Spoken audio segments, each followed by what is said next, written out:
ভারত খুব জোরে সোরে প্রচার করছে যে তারা পাকিস্তানের অভ্যন্তরে যে হামলা চালিয়েছে সেটি সন্ত্রাসীদের ঘাঁটি বা স্থাপনা লক্ষ্য করে হামলা চালিয়েছে। বাস্তবে কি? বাস্তব অবস্থাটা আল জাজিরা টেলিভিশন একেবারে সরেজমিনে গেছে এবং সেখানে যে সমস্ত ভবন বিধ্বস্ত হয়েছে তার একটা বর্ণনা দেওয়া হয়েছে। দেখা যাচ্ছে সেগুলো অধিকাংশই সরকারি স্থাপনা। সরকারের স্বাস্থ্য কমপ্লেক্স আছে, শিক্ষা ও স্বাস্থ্য কমপ্লেক্স, এবং মুরাদকেতে যেখানে হামলা চালাবে তারা আগেই টের পেয়েছিল যে এটাকে টার্গেট করা হচ্ছে, কারণ এই কমপ্লেক্সে মসজিদ, মাদ্রাসা, তারপরে মানে স্বাস্থ্য সব মিলে একটা কমপ্লেক্স। সেই কমপ্লেক্সকে টার্গেট করা হবে এমন একটা ধারণা করে অনেকেই বলা হচ্ছিল যে সরে যেতে। অনেকেই সরে গিয়েছিল। যারা নিহত হয়েছে তারা ছিল সর্বশেষ, তারা আর সরে যাওয়ার সুযোগ পায়নি বা তারা হয়তো যায়নি।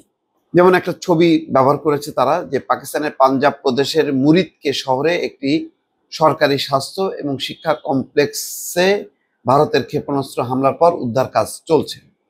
আল জাজিরার বর্ণনায় আসছে যে বিপজ্জনকভাবে ঝুলছিল ভবনের ছাদ। এর একটি গর্ত দিয়ে সূর্যের আলো ভেতরে প্রবেশ করছিল। মাটিতে ছড়িয়ে ছিটিয়ে ছিল ধ্বংসাবশেষ এবং ঘরের দরজাগুলো উড়ে গিয়েছিল বিস্ফোরণে। এটি ছিল ভারতের পক্ষ থেকে পাকিস্তানকে পাঠানো একটা বার্তা। 7ই মে গভীর রাতে ভারতের চালানো একাধিক ক্ষেপণাস্ত্র হামলার এটি ছিল একটি। গত 22শে এপ্রিল ভারত নিয়ন্ত্রিত কাশ্মীরের পেহেলগামে পর্যটকদের উপর যেই বন্দুকধারীদের প্রাণঘাতী হামলার প্রতিশোধ হিসেবে এই ক্ষেপণাস্ত্র হামলা চালানো হয়। পেহেলগামে 26 জন নিহত হয়।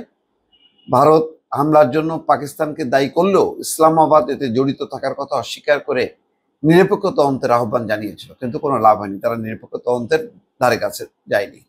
যে ভবনটায় দর্শক দেখলেন সেটা হচ্ছে পাকিস্তানের মুরিদকেতে অবস্থিত। ভারতের এই হামলা ছিল অপারেশন সিঁদুরের অংশ, যা পাকিস্তানে চালানো সবচেয়ে বড় পরিসরের বিমান হামলা। পারমাণবিক অস্ত্রধারী দুই প্রতিবেশীর মধ্যে 4টি যুদ্ধের বাইরে সবচেয়ে বড় হামলা ছিল এটি। ভারত যেসব স্থান নিশানা করেছে এসবের মধ্যে মুরিদকে ছিল বিশেষভাবে গুরুত্বপূর্ণ। দীর্ঘদিন ধরে ধারণা করা হয় মুরিদকে হলো লস্কর-ই তৈবা নামের সশস্ত্র সংগঠনের ঘাঁটি। সংগঠনটিকে ভারত তার ভূখণ্ডে চালানো বিভিন্ন প্রাণঘাতী হামলার জন্য দায়ী করে থাকে, যার মধ্যে রয়েছে 2008 সালের নভেম্বরে চালানো মুম্বাই হামলাও। তবে ভারতের নিরাপত্তা কর্মকর্তারা ও দেশটির পররাষ্ট্র সচিব বিক্রম মিশ্রি গত বুধবার জোর দিয়ে দাবি করেন তারা শুধু সন্ত্রাসবাদী স্থাপনা নিশানা বানিয়েছেন এবং ভারতের ক্ষেপণাস্ত্রগুলি কেবল সশস্ত্র গোষ্ঠীগুলোকে আঘাত করেছে। অন্যদিকে পাকিস্তান জানিয়েছে হামলায় অন্তত 2 শিশু সহ 31 জন বেসামরিক নাগরিক নিহত হয়েছে। মুরিদকেতে ক্ষেপণাস্ত্র হামলার কয়েক ঘন্টা পর দেখা যায় ধসে পড়া ছাদটি ছিল বড় প্রশাসনিক ভবন, নাম government health and education complex. এখানে একটি হাসপাতাল, 2টি স্কুল, একটি হোস্টেল এবং একটি বড় মাদ্রাসা রয়েছে। মাদ্রাসায় প্রায় 3000 শিক্ষার্থী পড়াশোনা করেন। এছাড়া এখানে রয়েছে 80টি বাড়ি, সেখানে প্রায় 300 মানুষের বসবাস, যাদের অধিকাংশই সরকারি কর্মচারী। দেখেন তাহলে কাদেরকে টার্গেট করা হলো। বুধবার এই প্রশাসনিক ভবন এবং এটি সংলগ্ন একটি বড় বারান্দা দিয়ে আলাদা করে একটি মসজিদেও আঘাত হানে ক্ষেপণাস্ত্র। হামলায় 20 থেকে 30 বছর বয়সী 3 কর্মচারী নিহত হন, আহত হন একজন। একজন উদ্ধারকারী আল জাজিরাকে বলেন তিনি হামলার আধা ঘন্টার মধ্যে ঘটনাস্থলে পৌঁছান। প্রথম মৃতদেহটি আমি খুঁজে পাই, প্রশাসনিক ভবনের একটি কক্ষের দিকে ইঙ্গিত করে বললেন তিনি। এবং আগে থেকে প্রস্তুত ছিল। 2,50,000-এর বেশি জনসংখ্যার ছোট্ট শহর মুরিদকে পাকিস্তানের রাজধানী ইসলামাবাদ থেকে 4 ঘন্টার পথ এবং ভারতের সীমানার কাছাকাছি অবস্থিত পাঞ্জাব প্রদেশের রাজধানী লাহোর থেকে এটি প্রায় 30 কিলোমিটার দূরে।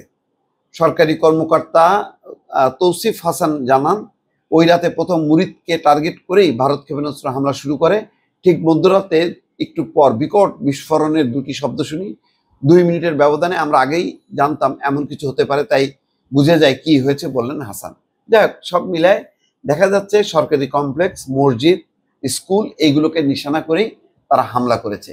এতেই বোঝা যায় যে ওই যে সন্ত্রাসী স্থাপনা বলে যে ভারত যেটা প্রচার করছে সেটি একেবারেই অসত্য। দর্শক ভালো থাকবেন, আল্লাহ হাফেজ।